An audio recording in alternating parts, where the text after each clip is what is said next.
Good morning everyone. Myself Dr. Shivaji Sarkar. Today I am going to discuss about the topic on polynuclear aromatic hydrocarbon और इस polynuclear aromatic hydrocarbon topic के अंदर मैं आज फेनैंथीन nucleus के ऊपर discuss करने वाला हूं। आज मैं डिस्कस करने वाला हूं फेनैंथीन न्यूक्लियस के ऑर्बिटल स्ट्रक्चर के ऊपर और उसके साथ ही साथ मैं डिस्कस करने वाला हूं फेनैंथीन न्यूक्लियस के स्ट्रक्चर की इलुसिडेशंस के बारे में। तो ये पॉइंट के ऊपर डिस्कस करने से पहले और इस पॉइंट को जानने से पहले मैं सभी स्टूडेंट्स एंड सभी व्यूअर को मेरा चैनल डॉक्टर सरकार होम ट्यूशन में सभी को वेलकम करता हूं और उसके साथ ही साथ मैं सभी स्टूडेंट्स एंड सभी व्यूअर को ये बोलना चाहता हूं, जो भी स्टूडेंट्स एंड जो भी व्यूअर ने अभी तक मेरा चैनल को सब्सक्राइब नहीं किए वो प्लीज़ मेरे चैनल को सब्सक्राइब करें और सब्सक्राइब करने के बाद मेरे चैनल के अंदर जितनी सारी वीडियोज़ है सभी वीडियोज़ को देखें और समझें और उसके बाद भी उसके मन के अंदर कोई भी टाइप के क्वेश्चंस एंड डाउट है सब्जेक्ट एंड टॉपिक रिगार्डिंग तो वो मुझे क्वेश्चन पूछ सकता है मेरे चैनल की कमेंट बॉक्स के अंदर, नहीं तो मुझे ईमेल भी कर सकते हैं। तो हम लोग अभी जान लेते हैं जो फेनैंथीन न्यूक्लियस क्या है,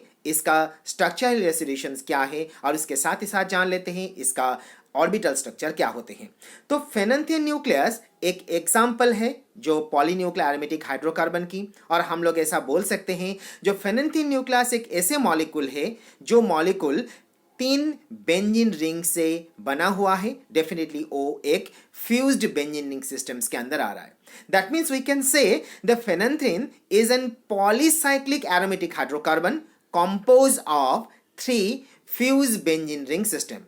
In pure form, it is found in cigarette smoke and is known as an irritant and photosensitizing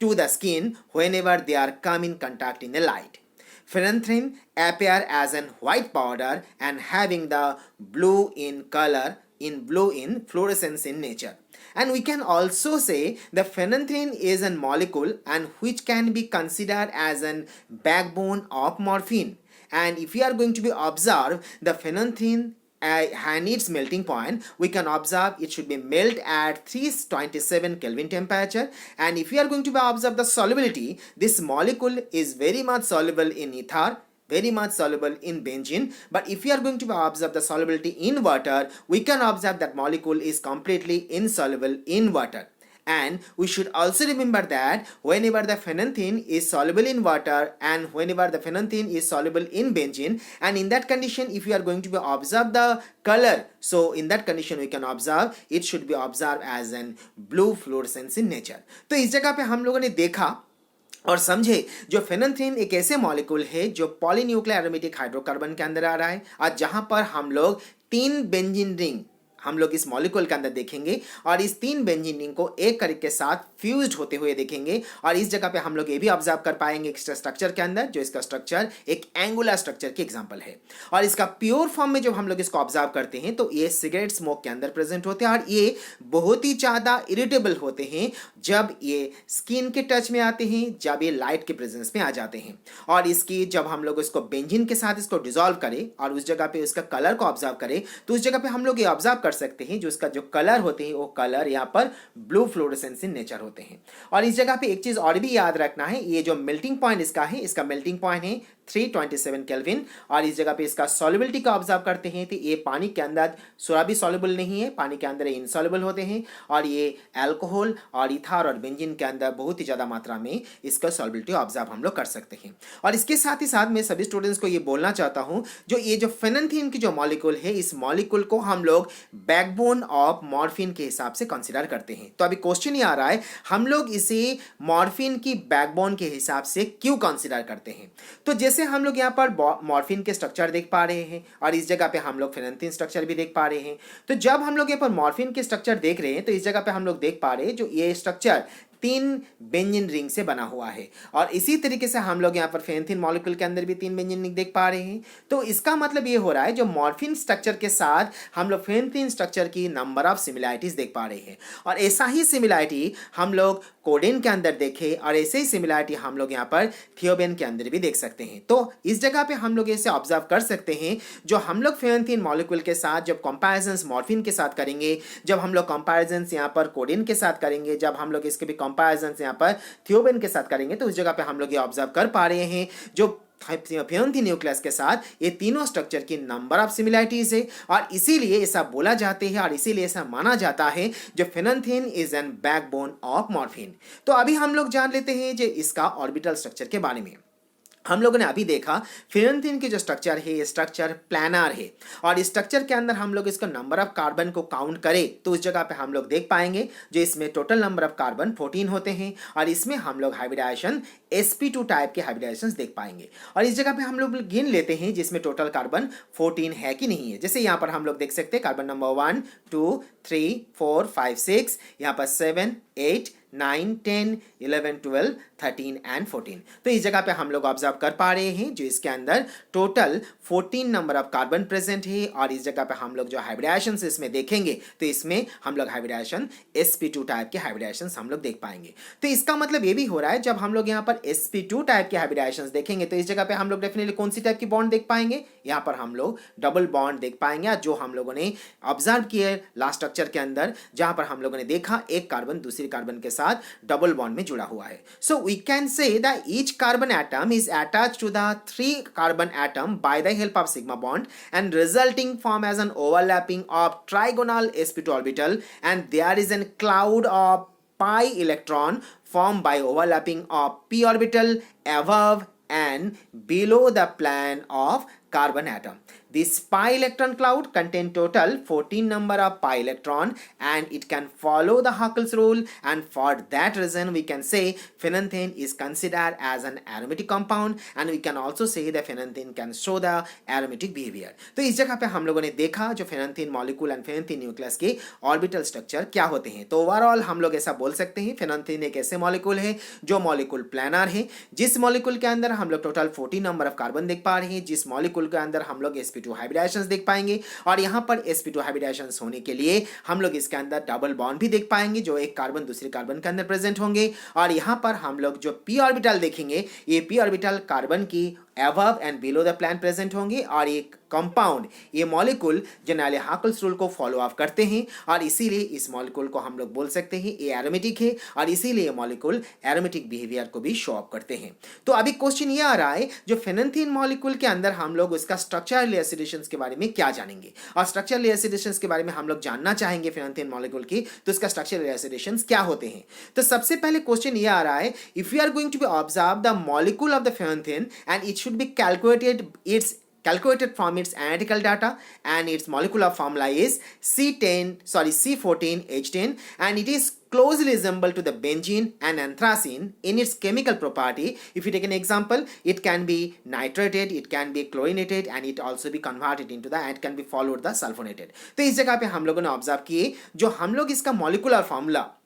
फेनथीन molecule के मॉलिक्यूलर फार्मूला जो हम लोग यहाँ पर ऑब्जर्व की जो इसमें कार्बन की क्वांटिटी 14 होती है और हाइड्रोजन की क्वांटिटी यहाँ पर 10 होती है इसीलिए इसका मॉलिक्यूलर फार्मूला हम लोग लिखा जाते हैं C14H10। और जैसे बेंजीन जैसे एंथ्रासीन के अंदर केमिकल प्रॉपर्टीज को हम लोग ऑब्जर्व करें तो उस जगह पे हम लोग देख सकते हैं जैसे बेंजीन हो एंथ्रासीन हो जैसे ये नाइट्रेशन रिएक्शंस को क्लोरिनेशन रिएक्शंस को सल्फोनेशन रिएक्शंस को फॉलो अप करते हैं उसी तरीके से फेनथीन मॉलिक्यूल भी बेंजीन के जैसा एंथ्रासीन के जैसा nitration reactions chlorination reactions and sulphonation reactions भी फॉलो अप करते हैं। तो इस जगह पे हम लोगों ने ऑब्जर्व कर लिया the phenanthrene molecule having the structure of similarities and it having the close resemble to the benzene and anthracene because we observe the in chemical behavior and in case of the chemical behavior we can observe the benzene and anthracene they can be followed the nitration reactions chlorination reactions and sulfonation reaction in the same way the phenanthine can also be follow the 3 type of the reactions also। now question is arise जैसे मैंने बोला और जैसे मैंने अभी दिखाया जो phenanthine molecule के अंदर benzene ring present है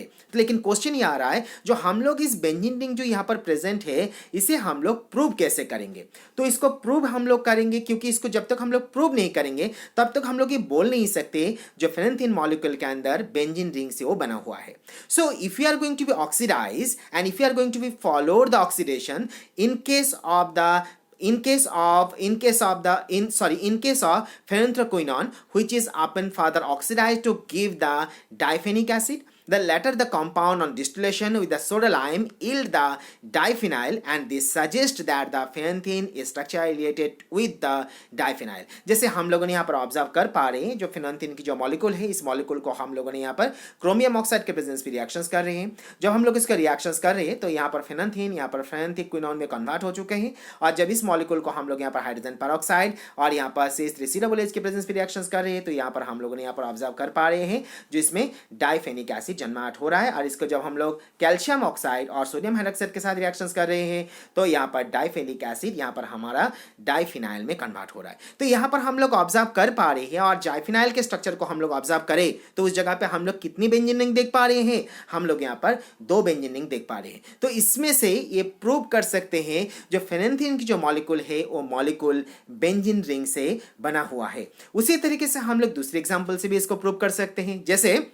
the skeleton of phenanthine give about the contain the 14 carbon atom and 8 hydrogen atom. In order to fit the 10 hydrogen atom and it to the retain the quadrivalency of the each carbon atom, middle ring must be closed, and the phenanthine is made with the 3 benzene ring fused together as given below. तो इस जगह पे हम लोग observe कर पा रहे हैं जो फेनेंथीन की जो मॉलिक्यूल है, मॉलिक्यूल बेंजीन रिंग से ही बना हुआ है, जहां पर हम लोग 14 कार्बन देख पा रहे हैं, और इसके साथ ही साथ हम लोग यहाँ पर 10 हाइड्रोजन देख पा रहे हैं. और हम लोगों ने ये भी ऑब्जर्व कर पा रहे हैं जो मिडिल के जो रिंग है वो रिंग कंपोज है, फ्यूज्ड है बाकी 2 बेंजीन रिंग के साथ. तो अभी क्वेश्चन ये जरा हो रहा है, जो यहाँ पर जो स्ट्रक्चर हम लोग यहाँ पर देख रहे हैं, ये जो फेनेंथीन की जो स्ट्रक्चर हम लोग देख रहे हैं, इसे हम लोग कंफर्म कैसे करें? सो इसीलिए हम लोग ऐसा बोल सकते हैं जो structure of the phenanthrene has been confirm by its synthesis as given below. जैसे हम लोग यहाँ पर ऑब्जर्व कर सकते हैं, जो हम लोगों ने यहाँ पर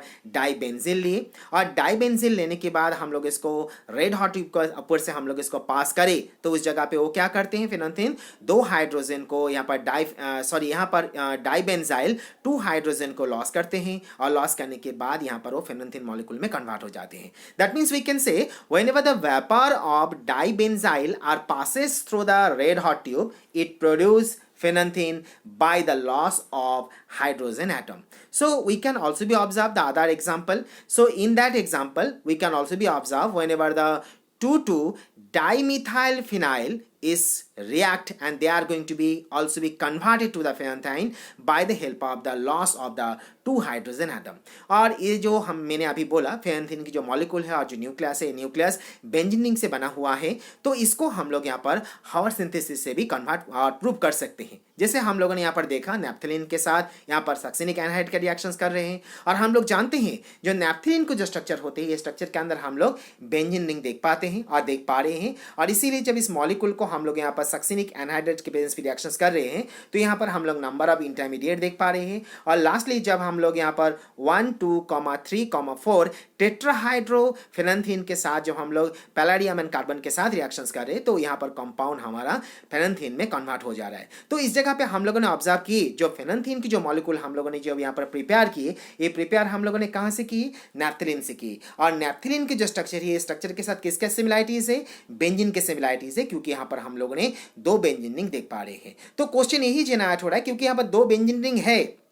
और ये नैप्थलीन के स्ट्रक्चर में हम लोग बेंजीन रिंग देख पा रहे हैं, और नैप्थलीन के स्ट्रक्चर के अंदर बेंजीन रिंग नहीं होता तो उस जगह पे ये जो हमारा फेनेंथीन मॉलिक्यूल जो जनरेट हो रहा है, इस जगह पे भी हमारा बेंजीन रिंग जनरेट नहीं हो पाता, और इस जगह पे भी हम लोग बेंजीन रिंग नहीं देख पाते. तो इससे प्रूव हम लोग कर सकते हैं जो फेनेंथीन की जो मॉलिक्यूल है, ये मॉलिक्यूल बेंजीन रिंग से ही बना हुआ है. तो यहाँ पर हम लोगों ने ऑब्जर्व किए जो हम लोगों ने स्ट्रक्चरल इलैस्ट्रेशंस एंड स्ट्रक्चरल इलैस्ट्रेशंस ऑफ फेनेंथीन. तो इस जगह पे आज की वीडियो में इतना ही था. आज की वीडियो में मुझे ये 2 पॉइंट के ऊपर ही डिस्कस करना था. आज हम लोगों ने देख लिया 2 पॉइंट. एक पॉइंट को हम लोगों ने ऑब्जर्व किए जो ऑर्बिटल स्ट्रक्चर ऑफ फेनेंथीन, और उसके साथ ही साथ मैंने आज डिस्कस किया जो ऑर्बिटल स्ट्रक्चर के साथ ही साथ मैंने आज डिस्कस किया जो फेनेंथीन की स्ट्रक्चर इलैस्ट्रेशंस क्या होते हैं. तो इसके साथ ही साथ मैं सभी स्टूडेंट्स एंड सभी व्यूअर्स को थैंक्स बोलना चाहता हूँ। और इसीलिए सभी को थैंक्स बोलना चाहता हूँ क्योंकि सभी स्टूडेंट्स एंड सभी व्यूअर मुझे नंबर ऑफ सपोर्ट कर रहा है और नंबर ऑफ कमेंट्स कर रहा है। So thank you each and every students and each and every viewer